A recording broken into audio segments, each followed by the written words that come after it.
Hello people! Today we're going to do a set of neon rose nails. Before we start this, I am just going to show you really quickly that I got the mold in for the little daisy flowers that we're all using all over the place. There it is. You can see it's a pretty good sized mold. You can make quite a few at a time. It's those daisies like I'm wearing on my thumbnail. I got this from a lady's shop called Raya's Nails, and I will put the link for her, or I put the website for her shop in the description. Okay, that's all I want to tell you about that. Check them out. This is going to be on a set of extra long coffin nails. We're going to start with a thin coat of black. Now, I actually did practice these roses because I had never done these before. This was a first for me. I have been kind of scared to do them. You know how I am with hand painting. I feel like my hand painting skills suck. So, you know, I'm trying to get over just being afraid to do things and just trying stuff. So, I practiced doing 2 of them. I did one on black and one on white. I originally wanted to do this set on a white base because I figured for summer, you know, it would be nicer. But when I did the practice ones, the white just wasn't standing out. I just wasn't feeling it. So, and I really liked the way it looked on the black. So that's why we're having black nails for summer. I'm just going to finish up a real thin coat of this black, and then we're going to give that a cure. Cap off the ends, don't forget to do that. And I'm checking just to make sure there's no spillage underneath. Okay, those have been cured. We're going in with the second coat. Also a very thin coat. As you guys know, black polish will wrinkle easily if you get it too thick.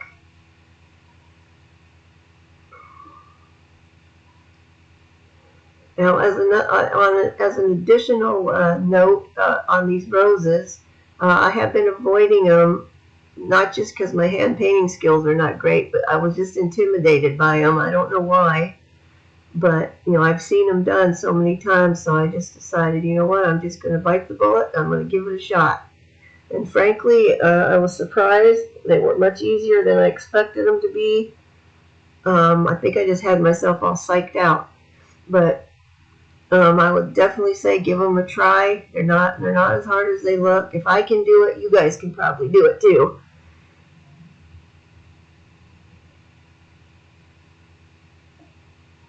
Well, we're almost done with the second coat.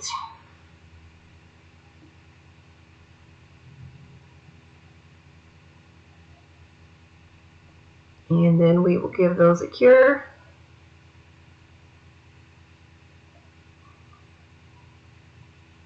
And like magic, they're done. Now I'm very quickly putting on a top coat.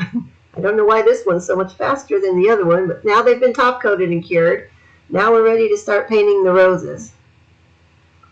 Okay, I'm using this white polish instead of a gel paint because this polish brand has a very, very slight tacky layer to it after it's cured. Not a lot, just the littlest bit. And I figured that would be better for the pigment to stick to, because I didn't know how well it would stick on the gel paint, as I hadn't not have that much experience with the gel paint. But we're going to start off by just painting a little C or some little kind of shape similar to that in the middle. None of this has to be perfect. It's just, you know, this first one, I'm just going to show you my painting this first nail, and then the rest I'm going to do off camera because it did take a while. But you don't need to be super precise, and you know, it's a rose. It's like a free-form thing, so you can have them be however you want. Now, as I went along, this was being my first one that you're seeing me do. I'm sorry, I'm off the camera. I'm off the shot again. As I went along later on and doing the ones that I did off camera, the rest of them, I got quicker at it, and I kind of developed a making a little squiggly line, like a squiggly blob when I first put the petal on there. I would squiggle my brush a little so it wouldn't just be a perfectly smooth thing. I wanted it to have some kind of, more organic shapes to them. But we'll just keep putting them on like it's going to go, the next petal is going to go like over where those other petals like come together. You can see what I'm doing. I'm going around and I'm putting them so that they're like the big petal part is going to be where the skinnier parts are of the previous petals, if that makes sense. See, now I'm probably going to go over that. Yeah, see, we're going to go over where the skinny part is. And then I'm going to just draw the ends out to a point that kind of wraps around a little. I don't know that I'm explaining this very well, but I mean, you can see what I'm doing if you just follow along like that.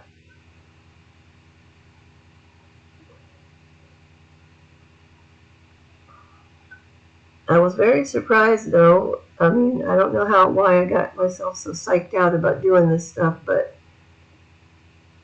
if I can get over my fear of hand painting stuff, maybe we might be getting a lot more detailed and interesting nails coming out here.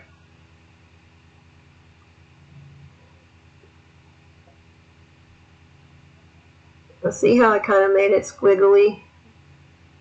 On this one here, I used a lot more polish on the brush than I probably needed to.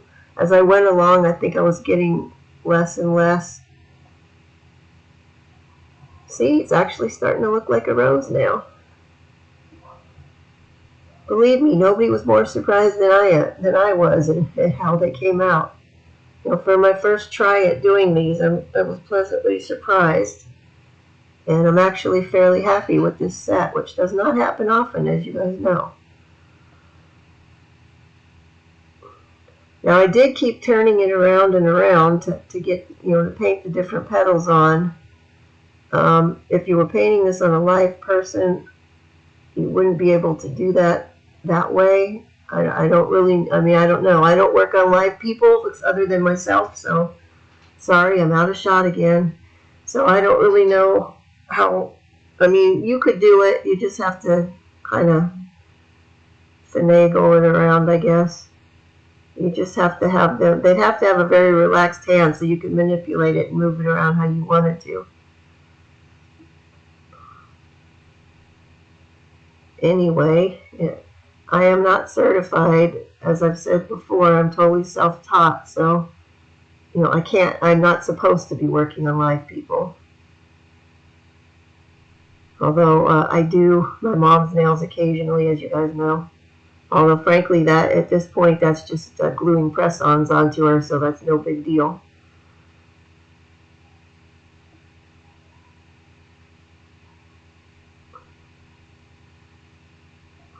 Let's see, I wasn't happy with that petal. It was too roundy looking. I wanted it to have, either have a bigger part at the middle where it dipped down more or something, because it just was too straight. There, we got a little bit more of a bump on the side there, so that looks a little bit more petally.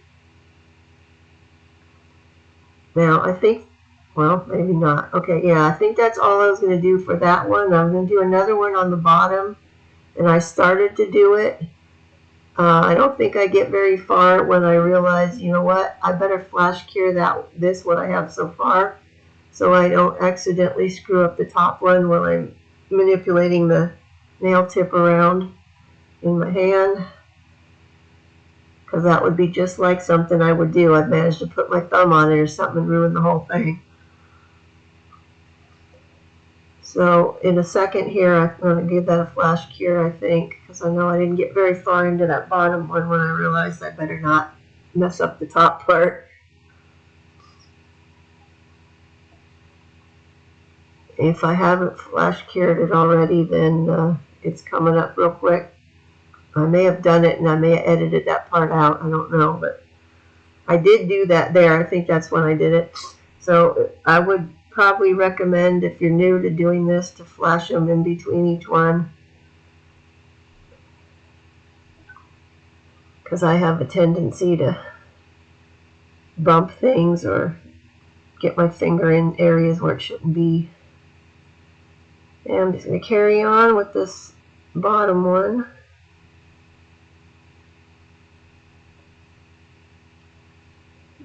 Well, I was going to say, while you're watching me do that, but then I'm out of shot. Gee whiz. Alright. While you're going to finish watching this, back to the mold of those daisy flowers. I forgot what I was going to say. Oh, I'm usually leery of ordering stuff from people online that I've never dealt with. Like, because I saw this initially on Instagram, the mold ad for the mold.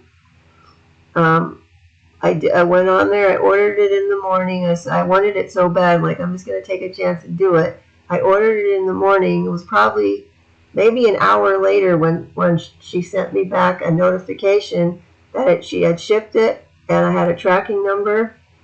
And by the end of the week, I had the mold here in my hand. I was, very happy. The service was great. It wasn't one of those things where you pay them and then you never get the product. So I recommend buying from her store. And in the description, I will have her website in there. I couldn't find, as you guys know, I'm not that savvy with tech stuff, so I couldn't find how to get a link for the actual mold, but I did at least give you the website so you can go on there. She does have other products on there, polishes, and I think there were some other molds and maybe some decals or stickers or stuff. I forget now. I was so focused on getting that daisy mold.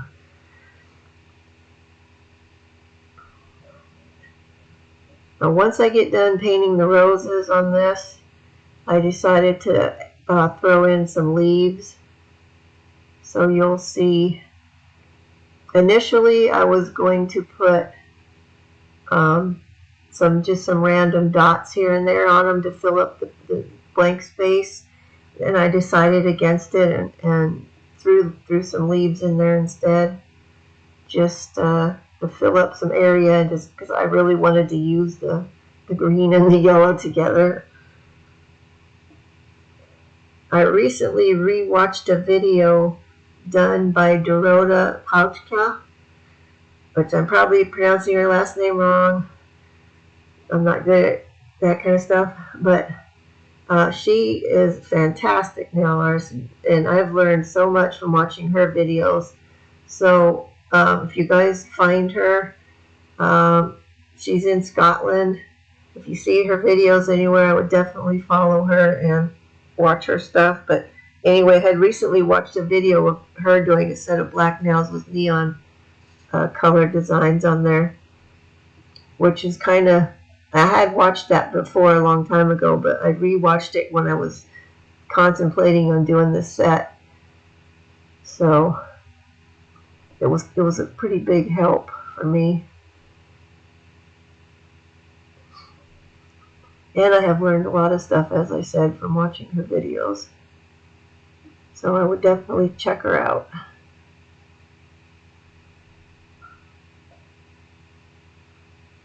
Now these leaves on here kind of are fatter than the ones I ended up doing later on as I went along. I got a little bit more comfortable doing it, so they started getting better.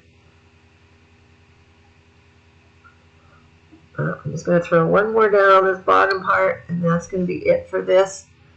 And that's all I'm going to show you. I will paint the rest of the stuff off camera because it does take a while.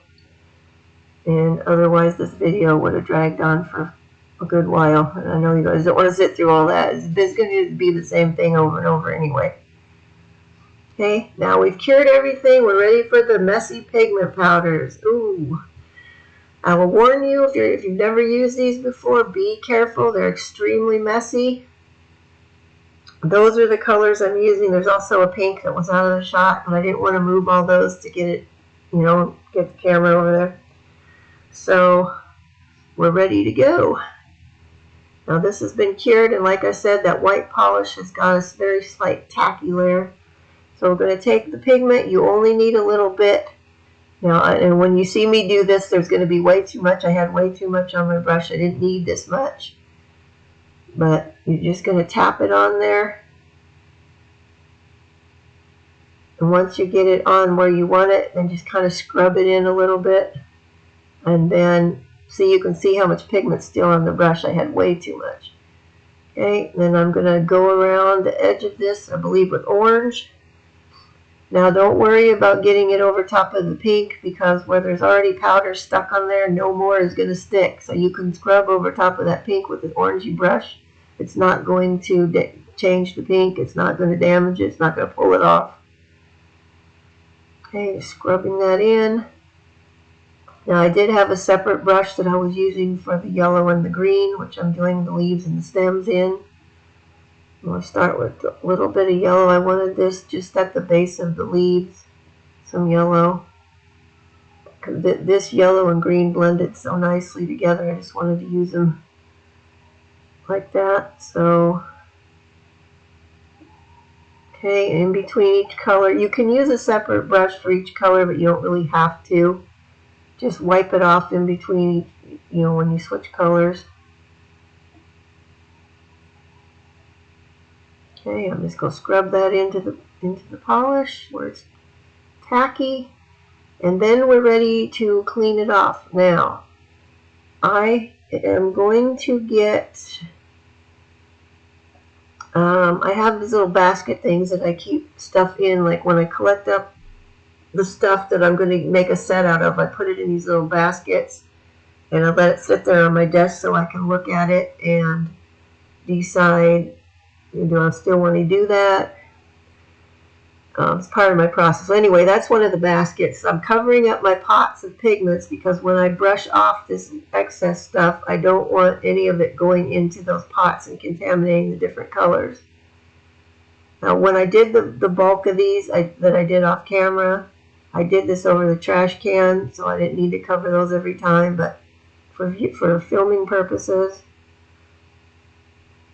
And there we are. Easy peasy. Okay, I'm going to show you one more, and then I'm going to do the rest off camera. Now, I will tell you, working with these powders, and I said they're very messy. I've got paper towels covering my desk area where I'm working on. I have a desk fan I usually have blowing on me that I have turned away from there, because you definitely do not want these things blowing around in the fan. The first time I used these things was last summer, when first time I used pigments, and I had the biggest mess on my desk. Even though I thought I was being careful, I had paper towels, I had all the whole 9 yards. Somehow the pigment powder got in the weirdest places around my desk and on my equipment. I don't know, like for months I was finding pigment powder in places and having to clean it off again. I don't know how it happened, but somehow it did. And you're going to see when we get to the end of this set, at the end of my set, when I'm done and I'm taking them off the nail stands and I'm turning them over, I'm cleaning them off underneath with alcohol, cleaning them all up before I pack them in their box. I was shocked at how much pigment powder was underneath the nails. I don't know how it got under there. You see how I'm doing it. It's not like getting anywhere near to be underneath there. Yet somehow it got all underneath these nails, and I had a big bunch of it to clean off. So I was kind of shocked. I don't know how that happened,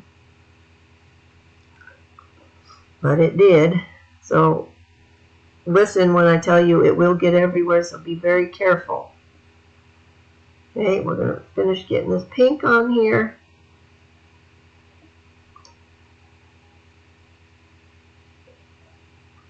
And when I'm done, I think I'm going to scrub that on a little bit more on that. I must have got yellow under a part of that more than I figured. Okay, now we're going to brush this one off as soon as I cover those pots again.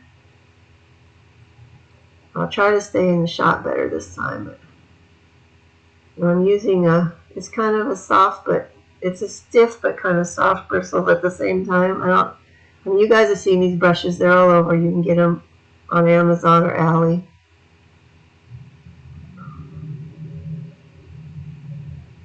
Yeah, I'm going to clean this all up. Get all the loose pigment off of there. And there we go. Okay, now there we go. Okay, now I've done all of these. They're all ready to be top coated. And I'm going to go in with the same top coat that I used before, which is a no wipe tempered top coat. Now I did put a rather thick layer of this on. I don't know why. I just felt like it needed to be kind of thicker on here. Also, I had read or heard or seen something about they wanted you to float your top coat on as best as you can so the pigment powder doesn't get wiped off or move. And I did have that problem last summer, but I did my stuff in a totally different way, so I had way too much powder and it did smear when I put the top coat. It made a big mess, but not this time. This time it worked like a dream. Now I'm holding these upside down so the top coat will go to the middle, but you could see how much pigment was under there. And here's the finished set. If you like them, go ahead and give me a like, and if you want to see more, please subscribe. I post new sets every Saturday. I thank you very much for watching my video. Have a good week, or have a good weekend. Bye.